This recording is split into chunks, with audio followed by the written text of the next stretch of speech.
Yeah, it's 16 years is a long time, and 27 years is a long time to be away. So it's little bit emotional. I'm not a sentimental person very much, but still a little bit emotional. There are just very, very few devotees here that I know from the very beginning. And nice to see Swami Atmajnanananda here. He used to come up when he was just a boy. I remember meeting him at that time. And most of you probably do not know me or have not seen me unless you were here Wednesday night. But I'll try to share a little bit of what I call the 16 joyous years that I had.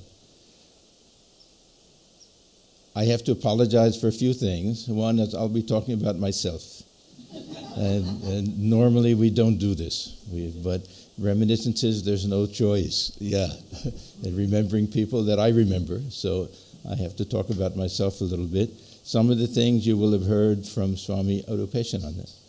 I listened to the talk, watched the talk that he gave. It was wonderful. It was very nice. And of course, there'll be a big overlap. I was here when he came as a young boy with his father. Yeah. And the other thing is that I sometimes feel that it's like forcing people to watch your old vacation slides. You know, that it'll be of interest only to myself and not so much to other people. But anyhow, this is what we're stuck with today. So I'm going to start not so much with when I first came here, but how I came to come here. What were the events that led to my coming here? So this goes back to 1978. Actually, I can start with 1974. 1974, I happened to meet Swami Swanandji when he was still at Berkeley. How many of you overlap were here when Swami Swanandji was here? See, only just a handful. Yeah. He was the head of our center for many, many years and initiated probably thousands of people also. I went to Berkeley, San Francisco and Berkeley, and I met him and felt an immediate connection with him. And he was very simple and unassuming. I had an introduction, so he knew that I was coming, but the first thing I noticed was none of his clothes matched. He didn't care. This was the thing that was so obvious that, in fact, they used to tell me in the early days the Swamis had to wear ties and coats and everything, the very early days, that he could never figure out what matched with anything. Someone would have to show him and fix it for him and everything, completely unassuming that way. And those who knew him at the end will be surprised that at that time he was rail thin, and we went for walks together. I could hardly keep up with him. He walked so fast. Yeah. So anyhow, I had this connection with Swami Swanandji. I was just with him for 3 days, but kept in contact with him. I felt a very nice connection with him. Anyhow, 1978, I had a fellowship to study in India for 1 year. I was doing a graduate degree in Sanskrit and Bengali and Indian studies. So I had a year to stay in Calcutta. And when I flew into New Delhi, I had a desire to go to Mayavati. Mayavati is one of our centers in the Himalayas. This was a publishing center. This was started by Swami Vivekananda himself.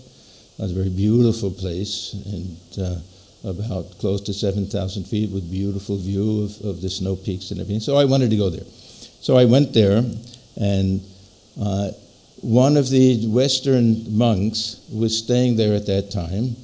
He was known as Prahlad at that time, and now Swami Atmarupananda. So how many people overlapped with him? He was here for many years, yes.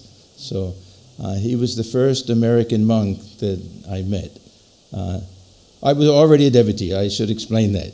Going back to 1972, my first trip to India. So I was already an ardent devotee of Ramakrishna, Holy Mother. So I met Swami Atmarupananda, not yet Atmarupananda, he was known as Prahlad, and was terribly jealous and envious of him. that he was a monk of the order and staying in Mayavati. And yeah, we became friends. And he told me about two other monks that were also in India from the West. They all joined in Chicago. One was known as Vaman, and the other Narayan. This Vaman later became Swami Viprayananda, and the other Swami Shailajananda. And Swami Viprayananda was staying at the Institute of Culture.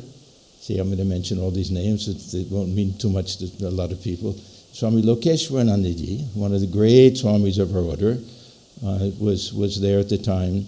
So through Swami Atmajnanananda, I got to meet this Swami Viprayananda, and who was there, and then I formed a very close association with Swami Lokeshwaranandaji. Swami Lokeshwaranandaji was a tremendously loving Swami, and kind of took me under his wing. So I lived for a year in Calcutta, not there at the Institute, but I went there several times a week. I ate with the monks. He treated me like one of the monks. Oh, and to go back, when I met Swami Swanandji in 74, I told him that my plan was to become a monk. So he already knew that. So these were my three best friends for that year in India. Atmarupan was a little far away, and so mostly Viprana, we called him Vip. He also lived here for longer than I did, probably over 20 years, something like that. So anyhow, that year was when I really decided that I wanted to join and become a monk of the order. Previous to that, I had a connection with a monk of our order who was working independently. So this was kind of do I go with him, or do I really want to kind of join the order? So after I saw these monks, so then I figured, yeah, this is really what I want to do. So Swami Lokeshwaranandaji, he told me that, look, you're 30 years old, there's a joining age restriction, you have to join before you pass 30. That was for India at that time. Yeah, he said, write a letter to our General Secretary. Probably he won't let you join now because you're in the middle of your academic program and everything, but it'll be on record. So I said, okay.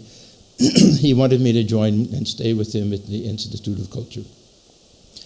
Swami Vandananandaji, now none of you will overlap with him.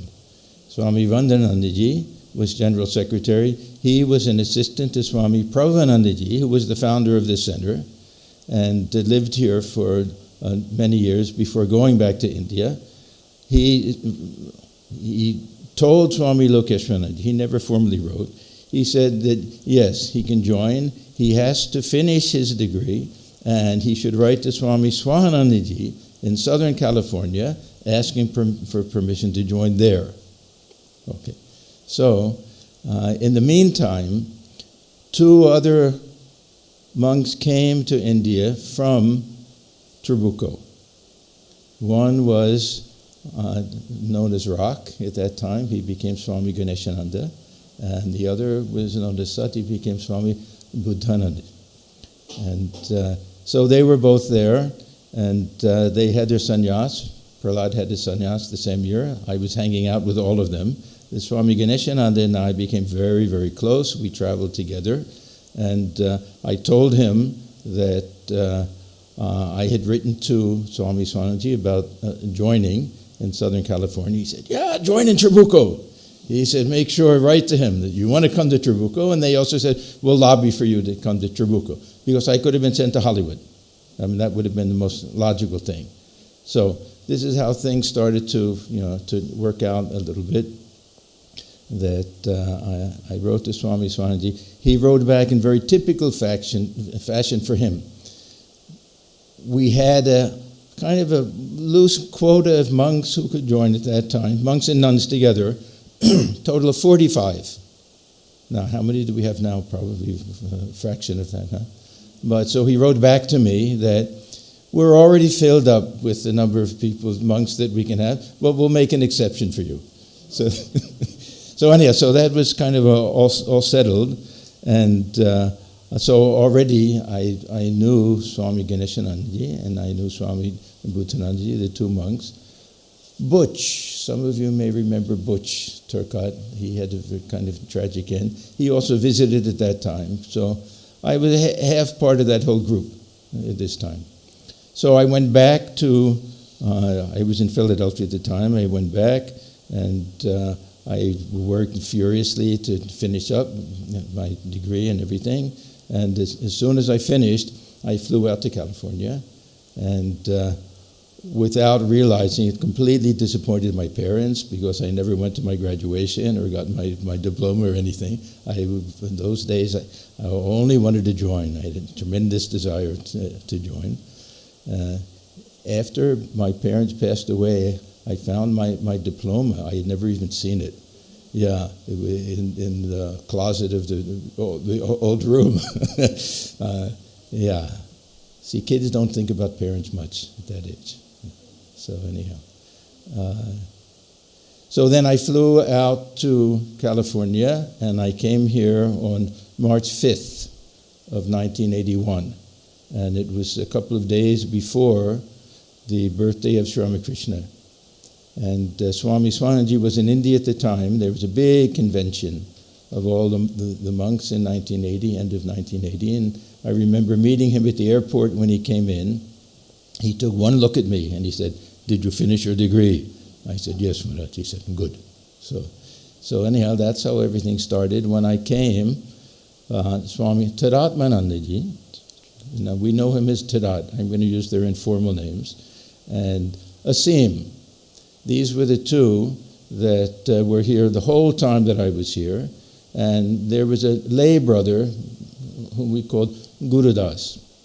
And if you go down near the bookstore, kind of the annex to the bookstore, that was his studio.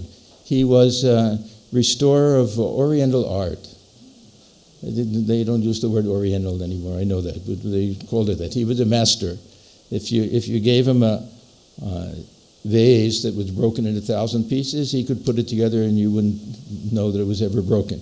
So anyhow, that was good.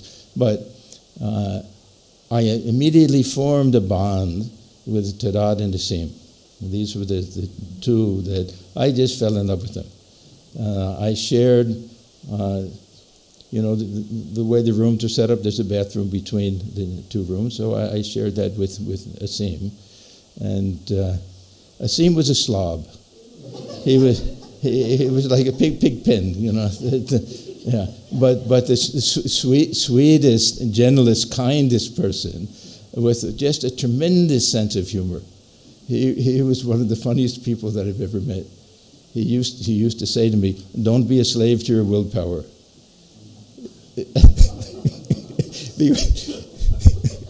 Yeah, a very subtle, sly sense of humor. Yeah, I remember he went to the dentist once and he had to fill out the form. He showed me where it said, "Are you concerned about the appearance of your teeth?" He wrote in "disappearance." Yeah, he was really a character. I was going to tell one other story. There's a story that it's attributed to many people. And when I was in India, I heard it a number of times, and they all claimed that one of the Swamis told it. I knew that Asim was the one who told the story. When Swami Vandananji was here, somebody wrote to him or told him that they were meditating and Kundalini went up and got stuck. Yeah, and couldn't get the Kundalini back down. So he said, "Well, I didn't know what to say." So Asim said, "Tell this devotee to repeat the mantra backwards." Yeah. So this story got all over India. Everybody had heard this, and Asim was the real source for all of that. So anyhow, I came here. I remember the first morning I had breakfast. They asked me one question. Now remember, I just completed a PhD, Sanskrit, Bengali, Indian philosophy.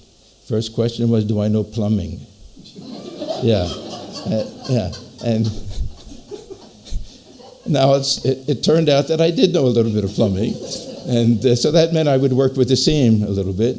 And I said, yes, I know a little bit of plumbing, but I really like woodworking. So then they said, that we have a whole shop here, and the last one who worked on it was there was a monk named Bhuma. And again, I'm mentioning names that most of you won't know anything. But he said since he left, there was no one to look after the woodworking shop. So I was in heaven, really, because this was a passion for me. Woodworking, outdoor work. I was a real anti-academic in those days. I was just thrilled to be finished with college and everything. Yeah, so I had the shop and the library. I loved the library because it was filled with all sorts of books about mystical traditions. So I just devoured this Sufi literature and Buddhist literature and Christian mysticism, Jewish mysticism. I went through the whole library, it was heaven. They warned me. They kept telling me that this is the honeymoon period, but it lasted 16 years. Yeah, it really did. We would go for walks every morning down to the gate to pick up the newspaper. And I worked with Tarat on so many projects. And really, our age difference, we were close enough in age that we were friends, but far enough in age that he was really a mentor. And I really, really looked up to him. He was... You heard a little bit from Atmajnanananda, but he was just the ideal monk. He was just a monk through and through, very unassuming. That was the thing. All of the people here, they were just unassuming, and they were just content to lead this life. I'll share a little secret with you. Many of the monks of our order are always trying to get pushed up and get power, have their own center, this and that. Ambitious and things. Everyone was just so content and happy to lead this type of life. Swami Atmajnanananda was the guru for most of them. And he just instilled that in them, that this is the life. Don't look for any other reason to do it. There should be great joy. And it was really, really tremendously joyful. And I look around here and I see so many things that I was able to do with Atmajnananda. You see all these big paintings there. He would come up to me and he'd say, "Can you make this kind of frame?" He'd make a little drawing and everything, and he kind of challenged me. So yeah, many of the frames that you see here in the very beginning, all of these windows that crank open, they were all falling apart. So we worked together in all of these things. I would make the windows, he put in the glass, and he painted them. And I'm a little shocked to see after so many years, after 40 plus years, some of these things are still here. But I just felt it was such a privilege to be able to work with him. And he was really, really such a talented artist. I mean, I don't have to tell you. You can see all of the things that he did.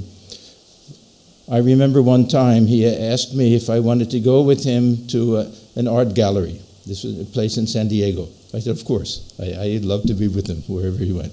So we went together and was a highly successful artist, selling his paintings for a huge amount of money.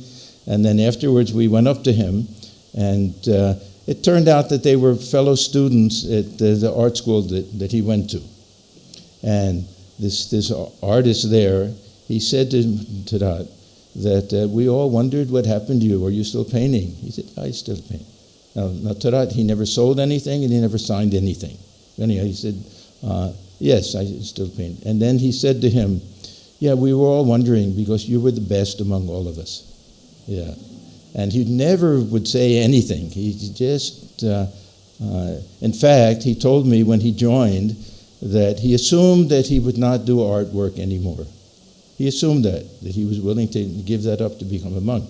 And Swami Atmajnananda, his guru, said to him, no, you continue with this painting. You paint these holy pictures and everything. It'll be a great blessing for the whole order. So every morning he would go into his studio. Sometimes he would ask me in and say, does this look right, and this and that. Anyhow, we did so many things together. Well, we would get up on the roof and do all the tile. Tremendous privilege for me.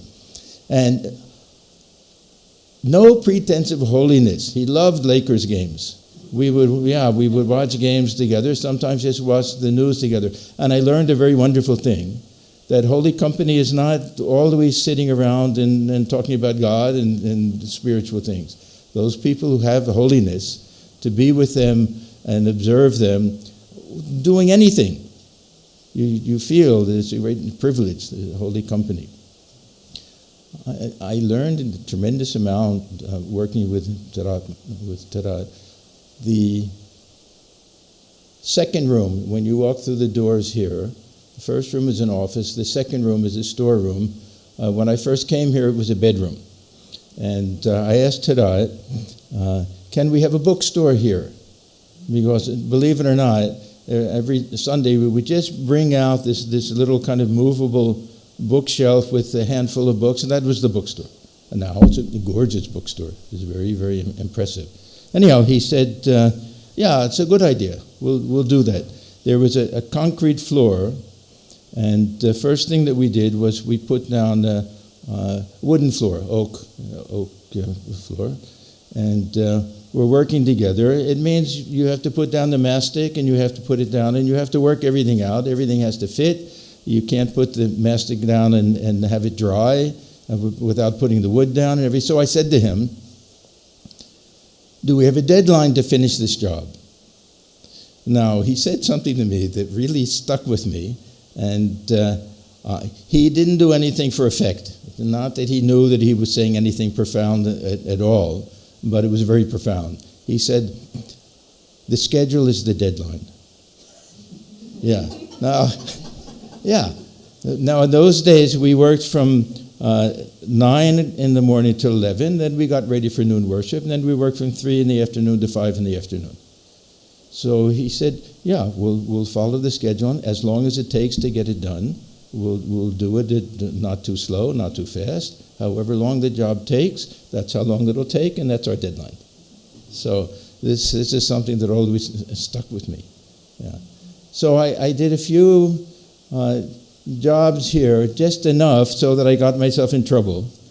That in Hollywood, they found out that I had some woodworking skills. So that first summer, I was sent to Hollywood. Yeah, and we were restoring the Swanandji's house in Pasadena. Yeah, that year.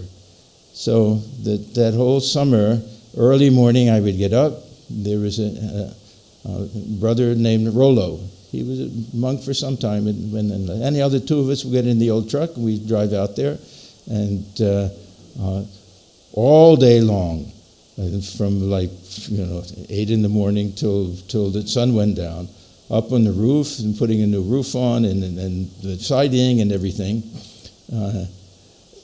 But when I would get back, I'd be exhausted. And when I would get back, I should mention Swami Atmajnanananda.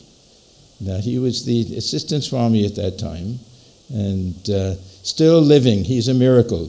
He had cancer, and everybody thought, how many years ago? I flew out to see him. We all flew out.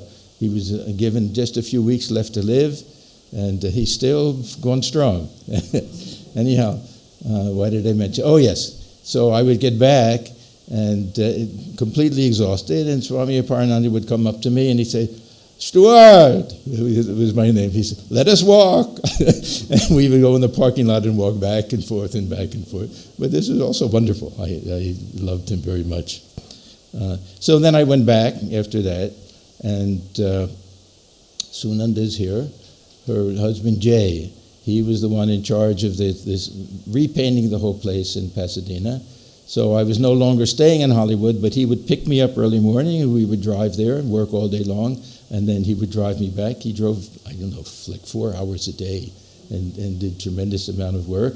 And sometimes get to stay at their house and have something to eat and everything. So, we had a few very intimate, close devotees. Yeah. We have Sarame and Mahadev that we would go, especially if there was a basketball game. We would get invited, have dinner, and watch a game with them. And, of course, Natalie is here also, a few of the old-timers that are here. So anyhow, I came back, and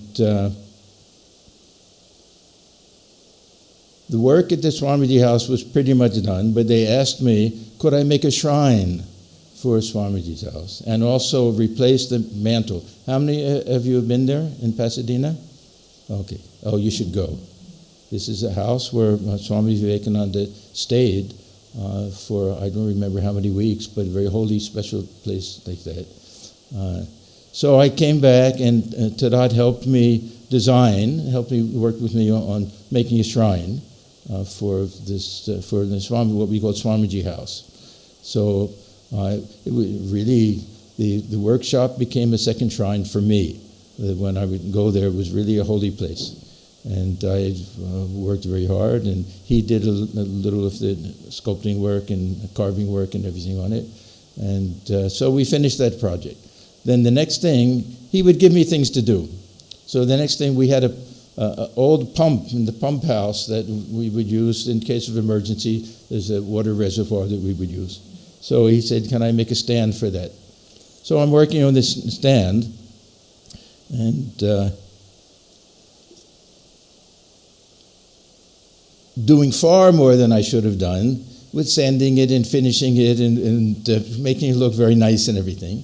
So then he came and teasing me, he said to me, oh, I see you're making another shrine. Yeah. No, but this was also something that I found extremely important in my life, that I said, yes, I'm making another shrine, that everything we do should be done with the same care and love and attention to detail as if we're doing a shrine.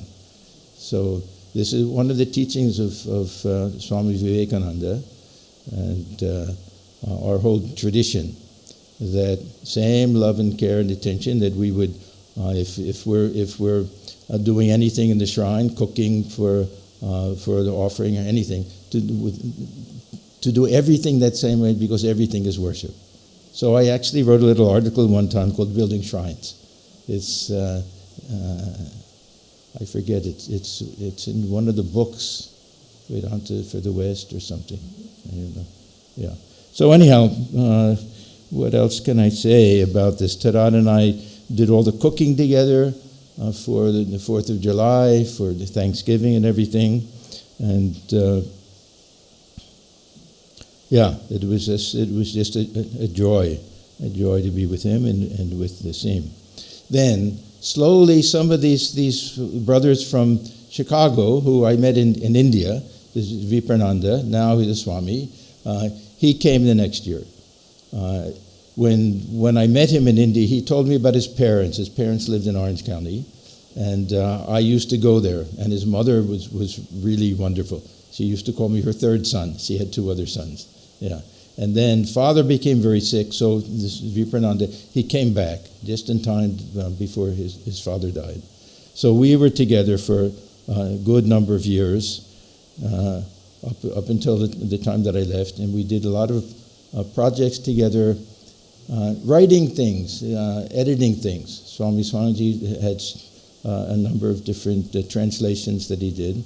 There's a very nice book called Go Forward, Letters of Swami Paramahansa. And so we worked together with all of these editing things and translating things and everything.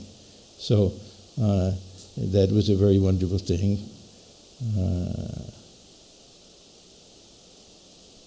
Now, in the meantime, I'll get back to Swami Swanandji, that I mentioned earlier that my first connection with the order was a Swami who really had left the order. And when it came time for my joining, when I had to write, because I had an earlier initiation, that he was my guru, then they have a rule that you should be initiated by one of the monks in good standing of our order. So generally, they would say that let him take initiation again, something like that. But in this case, for some reason, they said better he doesn't join. So my first 6 years here, I wasn't formally accepted as a monk of the order. Now, Swami Swanandji, every year when he would go back to India, that he would fight for me. And this is why I felt such a debt of obligation to him. he would fight for me to get accepted. And at the same time, his assistant, Swami Atmajnanananda, had left and gone to Berkeley. He was in charge of Berkeley at that time. So I said to him, Maharaj, did you ask for an assistant? He was too busy fighting for you. That was the way he used to speak. And then finally, he asked them, what do I have to do? There was a new general secretary. He said, you have to beg for him. Now, if you knew Swami Swanandji, he was a very proud man in the best sense, not in an ordinary sense, in the sense of being like a king. He was just like royalty. So he used to tell me, I begged for you. Now this will come into play a little bit later. I'll get back to this a little bit later. But yeah, I can tell a few things about Swami Swanandji now.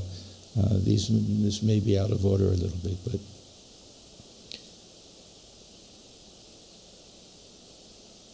one of my visits back here, I came and one of the Swamis that, I'm not going to mention all the names now, one of the Swamis that I knew from the very beginning, he was staying in Santa Barbara, and he was going to make a special trip, much older than me.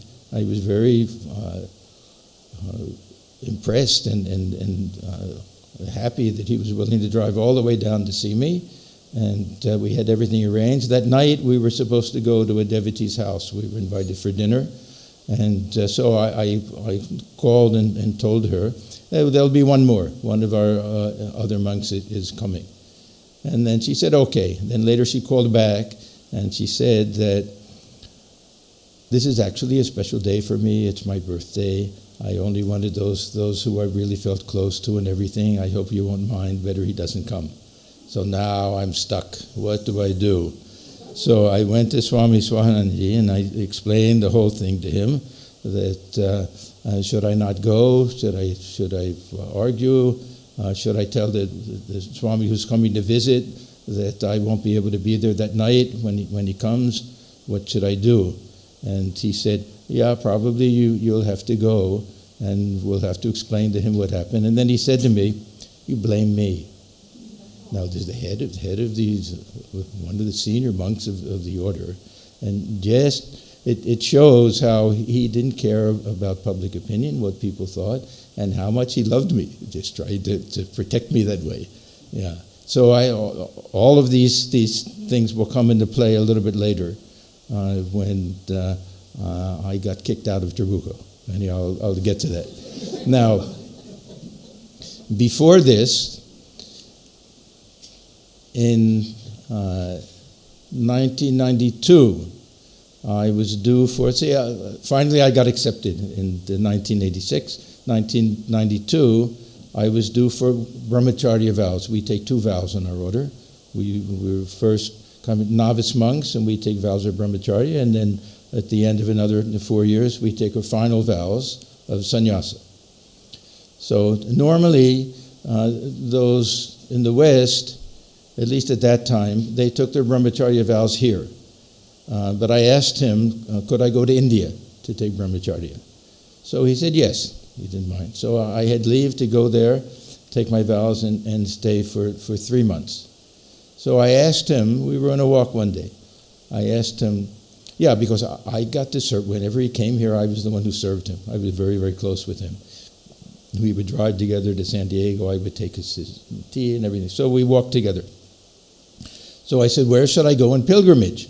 Now, I thought he'll say Benares, all these different holy places, and he thought for a minute, and he said, you can go to Bangladesh. I think Bangladesh? we hear Bangladesh, we think of Muslims, and we don't think of, holy places, anything like India. He said, go to Bangladesh. So I didn't fully understand at that time. Later, he talked about his childhood and his early connection with the order a lot. In those days, he didn't talk about it. So it turned out that he was from there. At that time, it was simply East Bengal, of course, much before partition. So what he did, and I am so grateful, what he did was he really sent me to meet all of his family members, those who raised him, and he really made me part of his family. Now, it's very common for the disciple to feel that, eventually I took initiation with Swami Swanandji. What happened was, I said to him, why are we waiting for headquarters to give me permission to take initiation? You'll give me initiation and we'll inform them that we've done it. Then they'll know that I'm really serious. Plus I wanted to. I felt so close to him with that. So he said, okay, we'll do that. So anyhow, his father died before he was born. And I'll tell you, I may run over a little bit anyhow. His family situation was very interesting because his father was very close friends with one of the disciples of Holy Mother, Swami Atmajnanananda. And his father was a disciple of a Holy Mother. And before his father married, he wanted to become a monk. And he told Holy Mother, and Holy Mother said to him, no, my child, you lead a householder life. 2 of those in your family line will become monks. Yeah. So he lived just long enough so that Swami Swanandji could be born, and passed away before so he never saw him before he was born. And he was raised by an uncle, mostly, and that uncle was still living. So I went there, and it was like God himself showed up. When I got there, they couldn't imagine the disciple of their beloved Swami Swanandji had come to Bangladesh, and nobody goes there. And I was just his uncle. He couldn't stop stroking my arm and everything, looking at me and everything. So it was such a blessing that he really made me part of his family.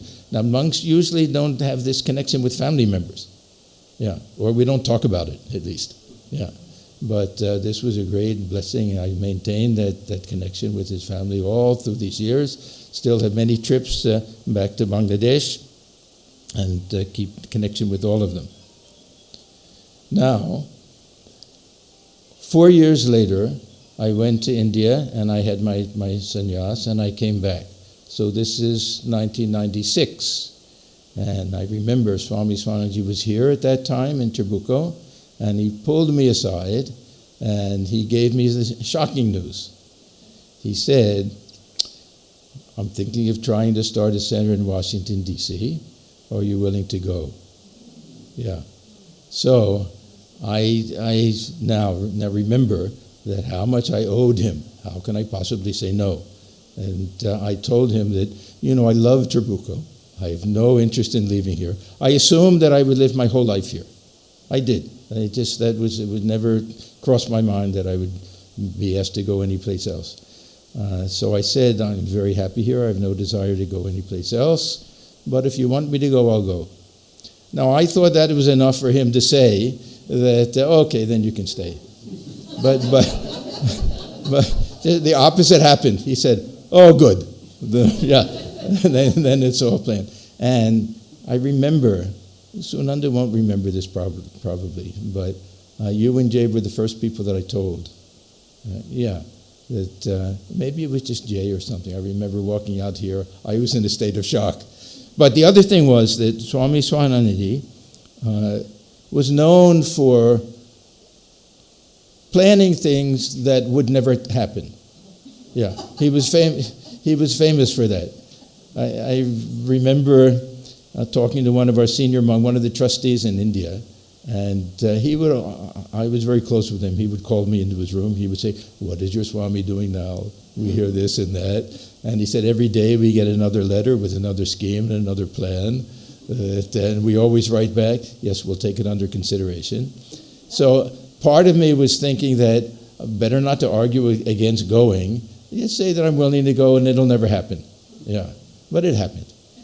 So, and he told me that it'll be a great blessing for you, that you'll see the joy in what he called pioneer work, in starting a center from nothing. And there was a handful of devotees there. And so the two of us, we had several trips back and forth together. And just sitting with him on the plane and discussing things and everything was just a tremendous joy. I learned Bengali enough so that if people speak to me slowly and clearly, that we can have a nice conversation. He spoke a form of Bengali with a strong accent, Sylheti accent, and he used to take out his teeth on the plane, and it was noisy on the plane, and if there's a lot of side noise, I don't hear very well. So he would be talking the whole time, with planning and scheming, and I'd go, I got the gist of it, but it was the intimacy of the whole thing. And I always loved it when he spoke to me in Bengali, because it always felt like, we had a special type of connection. And I don't think that he ever sent anybody else to meet all of his family members or anything like that. So I really felt that was, a great privilege. I'll tell just one other story about Swami Swanandji. See, I used to come back every year after I left. In fact, he told me, you can close down for 2 months and spend 2 months in Trabuco every year. Of course, it never happened. But he said this, so at least I would come back for a couple of weeks every year, and I always came to help celebrate Tadata's birthday. So this was in January. So when I would come back, I would spend a little time in Hollywood, and I was walking with Swami Swanandji, and he didn't have anybody to look after him at that time. It was typical for at least one of the monks to be an attendant, to be the one who would bring him his tea and look after his laundry, the simple things. But there was nobody there at that time. I don't remember, maybe one of them went to India or transferred, something like that. So I said to him, Maharaj, I feel so bad. There's no one to look after you now in your old age. He was quite old at that time. So he looked at me and he said, what can I do? It's my karma. And now, I would never believe for a second that he did anything wrong that he should suffer from. And I don't know if he really thought that, but he said it with such sense of surrender and peace and calm, and not the slightest regret or anger or frustration or anything. And then I realized what a wonderful spiritual attitude this is. How we can learn this perfect type of just acceptance and surrender. We can do it other ways. We can say it's his mother's will, but it's just at that time he took it that way. What can I do? It's my karma. So there's another great lesson that I learned from Swami Swanandji.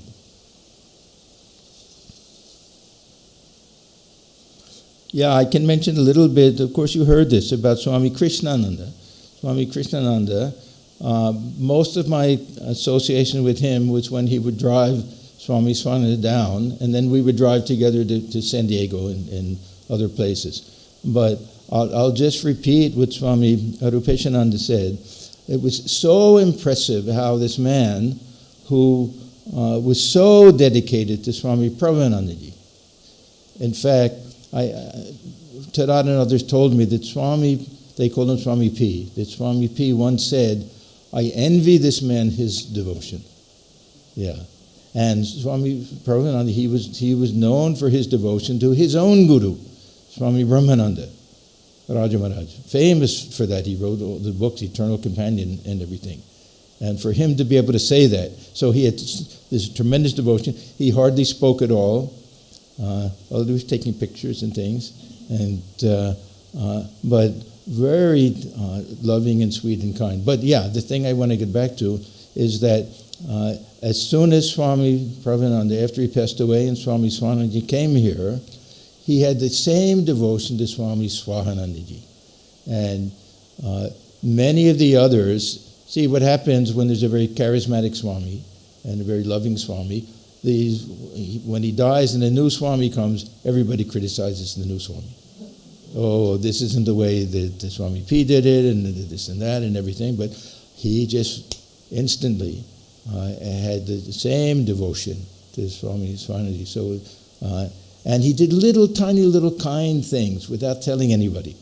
I remember when I had my initiation here, that a little bit later, I didn't even hear him walk into the shrine. He must have walked in. He would bump me, on the arm, and hand me a little photograph of myself getting initiation with Swami Swanandji. It's the only picture that I have of that. Yeah.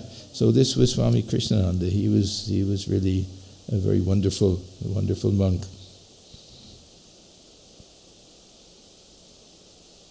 Oh, I mentioned that Holy Mother had told Swami Swanandji's father that 2 in their line would become monks. His nephew later became a monk. And he's a doctor at Bellarmine, and we're best friends. So I have that connection also. The last trip I took to Bangladesh, he also came. Now, one of the great blessings of being here was that many visiting Swamis would come. Now, I mentioned Swami Lokeshwarananda, and when he came, Swami Vipananda, Veep and I were his attendants. So we got to drive with him to Santa Barbara and spend time with him there, and it was just such a joyful period. And somebody's phone, yeah. And Swami Bhuteshanandaji Maharaj, I had my sannyas, he was my sannyas, and brahmacharya guru. Yeah, so he came here. He was the sweetest Swami that you can, like butter, just soft like butter. And such a self-effacing sense of humor. Now, if that was the only thing about him, he would have been considered one of the greatest monks of our order.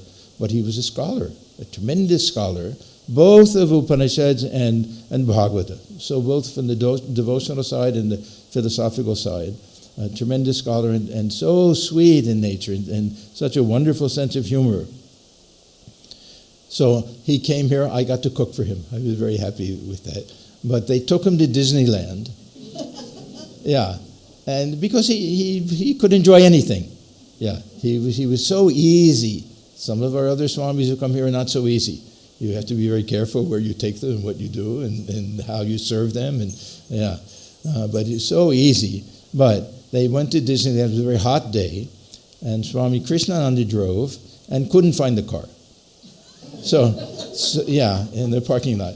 So they're standing there. We're wondering what's happening. No one had cell phones in those days. We're wondering why they haven't come back. It was an hour or something like that. So this old Swami is there in the hot sun and everything. So finally they found the car and they came back. So I asked him, how did you like Disneyland? He said, they tried to kill me. Yeah. Without any anger or anything. Yeah. That it was just, he was so sweet that way. Yeah. I'll tell a funny story. It won't make much sense to most of you, but I'll tell it anyhow. When I was in India at one time, and all of the monks would get together in the morning to make pranam to the president of the order. And generally, you go and you bow down and then you leave. But with Swami Bhuteshanandaji, everybody would stay and ask questions for about 15 minutes, and there would be roaring laughter. If no one could imagine from outside, well, what are these monks doing in there? Yeah, and it's not like he told jokes or anything, but just his simplicity and his sweetness, and it was funny that way. So it was kind of a tradition that if we were coming or going, we could go and make pranam directly. Otherwise, everyone's behind. There are too many monks. There'd be behind this little wooden barrier or something. So I went there. And he was speaking, he always spoke in Bengali. Almost everybody understands Bengali there. So he looked over to me and he said, but he won't understand. And then all the monks said, no, he understands.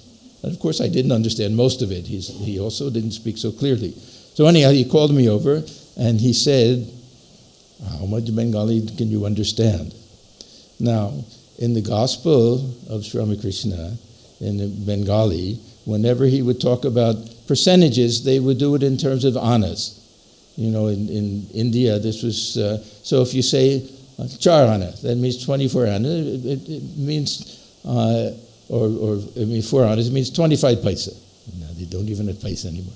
Yeah, so anyhow, he asked me, and I said, 8 anna. So that means 50%.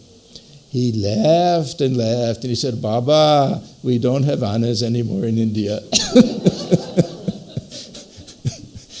anyhow, he was just so sweet. So we got this tremendous privilege of having these great Swamis here. There was one Swami, Ramakrishna. Anybody remember him? No. Okay. He was head of our center in Gretz. Gretz is now where Swami Atmajnanananda is, and just outside of Paris. So I got to take him up to Santa Barbara and spend several days with him, just the two of us there. Of course, he would meet with the nuns and everything, but just at nighttime. And he was just the epitome of quietness. Just, you talk about a quiet mind. And at night, we would sit together after dinner. We would sit together. He would be in his chair. I would be there. It would just start to get dark in the room. We wouldn't turn the light on at all. And he would sit there and just, he would just kind of disappear on me. He would just kind of disappear. He would just gaze out there, and we wouldn't talk or say anything. And very slowly and quietly, I would get up and go to my room. I wouldn't know if he's there the whole night or what. I don't know if it's in some state of samadhi or what he's in or anything, but it was just something remarkable. So I really felt very much privileged to have these different types of experiences. So anyhow, what did I learn in all of my years in Trabuco? See, when I came here, I'll be very honest. When I came here, I had a little bit of a bias. I thought, these Western monks, this is okay. I'll stay for a couple of years, then I'll go to India. The real monks are in India. Yeah. So, of course, I came here and I fell in love with it. So what could I do?